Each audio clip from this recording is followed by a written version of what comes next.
Sana ma-appreciate mo.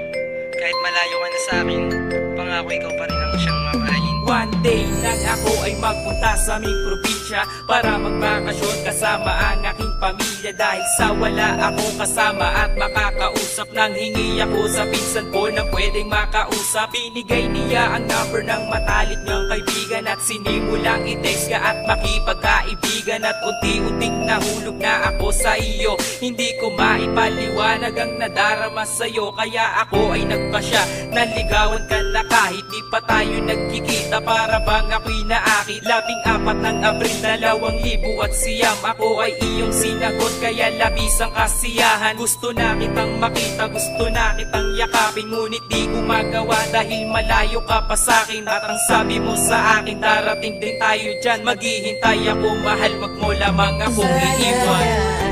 Malaman mo, kahit tayo'y nagkalayo, pag-ibig ko sa'yo pa rin, hanggang sa pagbalik mo sa akin. Pangako ko sa'yo, sinta, ikaw pa rin, kahit na malayo ka. Nasa akin, sana'y pagbalik mo, ako pa rin ang mahal, at ako pa rin sa puso mo mahal.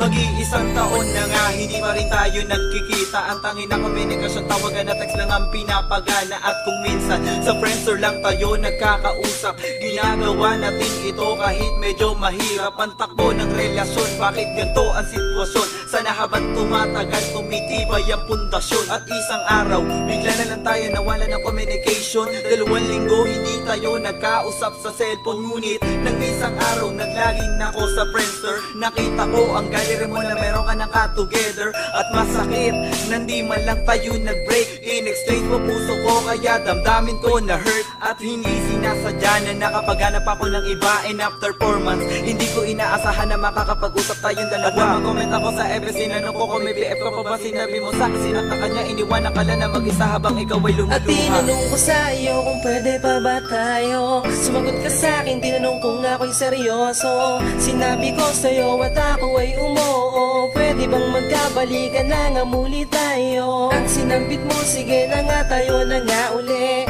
para mabawi natin ang nasayang na sandali. Na-topic natin na malapit na first anniversary. Nangako tayo na hindi na muli pang mangyayari. Na maulit-muli ang sandali na nasayang, na mawala ating relasyon, tayo ay nang hinayang. At dumating ang araw ng taon ng April 14, yun ang isang taon ng pagmamahalan natin. Unang magkikita at una nating kulitan, kailanman sa aking buhay di ko makakalimutan ang lahat ng mga pangako natin sa isa't isa. Sana mahal, ikaw na nga ay masasama.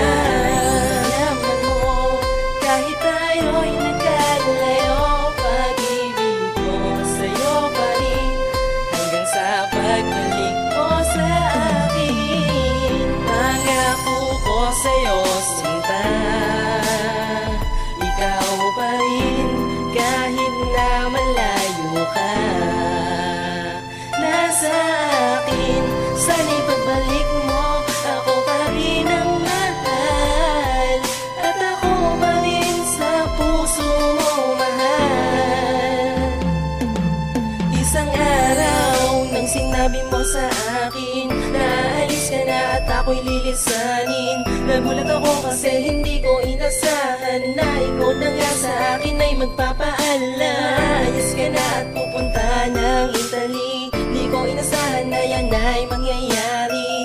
Alam ko na nagkulang ako sa ating relasyon, kaya tuluyan nag-iba ang ating direksyon. Sana hindi ko na lamang ito hinayaan na masira ang ating pagmamahalan. Sana pangako mo ay di mo talikuran, at di masira ang lahat ng ating sumpaan. Naaalala ko nung tayo ay naglalakad, hawak kamay sabay buhos ng ulan na malakas, at binitawan na natin ang ating mga kamay habang binibigkas sa salitang babay. Malaman mo, kahit tayo'y nagkalayo, pag-ibig ko sa'yo pa rin, hanggang sa pagbalik mo sa akin. Pangako ko sa'yo, sinta,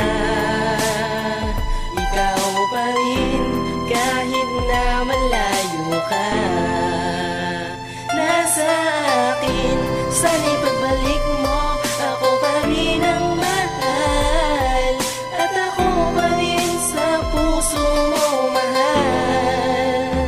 Ingat ka palagi dyan. Lagi mo sanang tatandaan na mahal kita.